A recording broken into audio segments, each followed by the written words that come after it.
രാവിലെ എണീച്ച് കഴിഞ്ഞാൽ എല്ലാ വീട്ടമ്മമാർക്കും അതുപോലെ ജോലിക്ക് പോകുന്നവരായിക്കോട്ടെ, വർക്കിംഗ് ഡേയ്സ്, അതുപോലെ അല്ലാത്തവരായിക്കോട്ടെ, ആർക്കും ആയിക്കോട്ടെ രാവിലെ എണീച്ച് കഴിഞ്ഞാൽ ഭയങ്കര ടെൻഷൻ. ഇന്ന് രാവിലെ എന്താ ഉണ്ടാക്കേണ്ടത്, രാവിലെ സ്കൂളിൽ കുട്ടികൾക്ക് കൊടുത്തയക്കാൻ എന്താ പെട്ടെന്ന് ഉണ്ടാക്കാൻ പറ്റുക, അങ്ങനെയൊക്കെ ഒരുപാട് ടെൻഷൻ ഉണ്ടാവില്ല. നമ്മൾ തലേ ദിവസം രാത്രി തന്നെ ഇതൊക്കെ ആലോചിച്ചിട്ട് ഇങ്ങനെ കിടക്കും, നാളെ രാവിലെ ഇത് ഉണ്ടാക്കാം.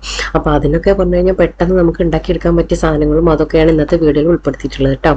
രാവിലെ എണീച്ച് കഴിഞ്ഞ് ഉടനെ നമ്മളൊരു ചായ കുടിക്കും. അത് കഴിഞ്ഞ് ഞാൻ അരി വെള്ളത്തിലിട്ട് വെച്ചിട്ടുണ്ടായിരുന്നു. അതാണ് ഞാൻ മെയിൻ പറഞ്ഞ ടിപ്പ്. അതായത് അരിമാവ് ഉണ്ടെങ്കിൽ എല്ലാ അമ്മമാർക്കും അതുപോലെ വീട്ടിലുള്ളവർക്കും ഭയങ്കര സന്തോഷമായിരിക്കും. കാരണം എന്താ വെച്ചാൽ രാവിലെ എണീച്ചാൽ അറ്റ്ലീസ്റ്റ് ഒന്നെങ്കിൽ ദോശയോ ഇഡ്ഡലിയോ എന്താ വേണ്ടത് വെച്ചാൽ നമുക്ക് ഉണ്ടാക്കിയിട്ട് കുട്ടികൾക്ക് കൊടുക്കാം. രാവിലെ ബ്രേക്ക്ഫാസ്റ്റ് ആയിട്ട് ഉപയോഗിക്കാം, കുട്ടികൾക്ക് കൊടുത്തയക്കാം, ഉപയോഗിക്കാം, എന്ത് വേണമെങ്കിലും ചെയ്യാം. അപ്പം മാവ് ഉണ്ടെങ്കിൽ ഭയങ്കര സന്തോഷം. ഒരാഴ്ചയ്ക്ക് അരച്ച് വെച്ച് കഴിഞ്ഞാൽ ശരിക്കും പറഞ്ഞാൽ പിന്നെ രാവിലേക്ക് നമുക്കൊന്നും നോക്കേണ്ടി വരില്ല. പിന്നെ ഇടയ്ക്ക് നമുക്കൊരു ചേഞ്ചിന് വേണ്ടി പുട്ടും കടലയും അങ്ങനെയൊക്കെ നമുക്ക് ഉണ്ടാക്കാം. അതുണ്ടാക്കി കഴിഞ്ഞ് അതൊക്കെ കഴിഞ്ഞ് അരച്ചു വെക്കലും മാവ് അരച്ചു വെക്കലൊക്കെ മെയിൻ പരിപാടി. അതൊക്കെ ഒഴിവ് ദിവസങ്ങളിൽ ചെയ്ത് വെക്കുന്ന കേട്ടോ. അത് കഴിഞ്ഞ് അത് അയണിങ് ആണ് പിന്നത്തെ പരിപാടി. പറഞ്ഞു കഴിഞ്ഞാൽ നമ്മളിവിടെ അയൺ തന്നെയാണ് ചെയ്യാറുള്ളത്. ചില സമയങ്ങളിലാണ് പുറത്ത് കൊടുക്കാറുള്ളൂ. അപ്പോൾ അതാ നമ്മൾ രാവിലെ ഒഴിവ് ദിവസങ്ങളിലൊക്കെ പറഞ്ഞു കഴിഞ്ഞാൽ ഇങ്ങനത്തെ കുറേ കാര്യങ്ങളൊക്കെ നമ്മൾ ചെയ്യും. ക്ലീനിങ്, അതുപോലെ കുക്കിംഗ്, അതുപോലെ അയണിങ് ചെയ്യല്, അങ്ങനെ ഒരുപാട് കാര്യങ്ങൾ നമ്മൾ ഇതുപോലെ ചെയ്ത് വെക്കുക. എല്ലാവരും ചെയ്യുന്നത് തന്നെയാണ്. അതൊക്കെ കഴിഞ്ഞ് ഉച്ചയ്ക്ക് ലഞ്ചൊക്കെ കഴിഞ്ഞതിന് ശേഷം ഒന്ന് റെസ്റ്റ് എടുത്തിട്ട് നമ്മൾ വൈകുന്നേരം ഒന്ന് നടക്കാനിറങ്ങും. അതൊരു റിലാക്സ്. ശരിക്കും പറഞ്ഞാൽ അടുത്ത് ബീച്ചൊക്കെ ഉണ്ടാകുമ്പോൾ നമുക്ക് നല്ല സുഖമല്ലേ. പ്രത്യേകിച്ച് ബീച്ചിൽ പോയിരിക്കുമ്പോൾ തന്നെ ഒരു പ്രത്യേക സുഖമല്ലേ. ആ കടലിങ്ങനെ കണ്ടിരിക്കാൻ തന്നെ എന്തൊരു ഭംഗിയാ.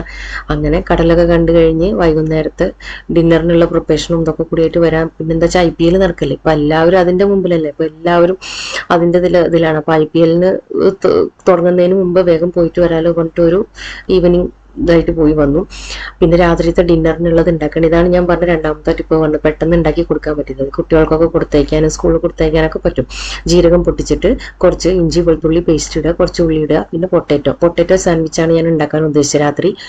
അപ്പോൾ പൊട്ടാറ്റോ എല്ലാം ഞാൻ കുക്കറിൽ വെച്ചിട്ടാണ് കേട്ടോ ഉണ്ടാക്കി. അതാകുമ്പോൾ വേഗം നല്ല ഉടഞ്ഞ് നമുക്ക് മാഷ് ചെയ്തിട്ട് എടുക്കാൻ എളുപ്പമാണ്.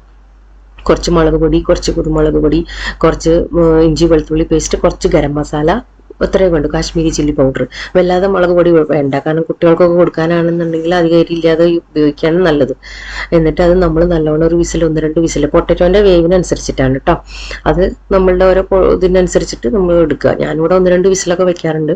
വെച്ച് കഴിഞ്ഞാൽ നല്ല മാഷായി കിട്ടും. എന്നിട്ട് നമ്മളിതാ ബ്രെഡിൽ ഇങ്ങനെ ടോസ്റ്റ് ചെയ്തിട്ട് എടുക്കുക. നല്ല ഇതാ ബട്ടറൊക്കെ ഇട്ടിട്ട് നമ്മൾ ടോസ്റ്റ് ചെയ്തെടുത്തു. ഇന്ന് രാത്രിത്തെ ഡിന്നർ ഇതാണ് കേട്ടോ.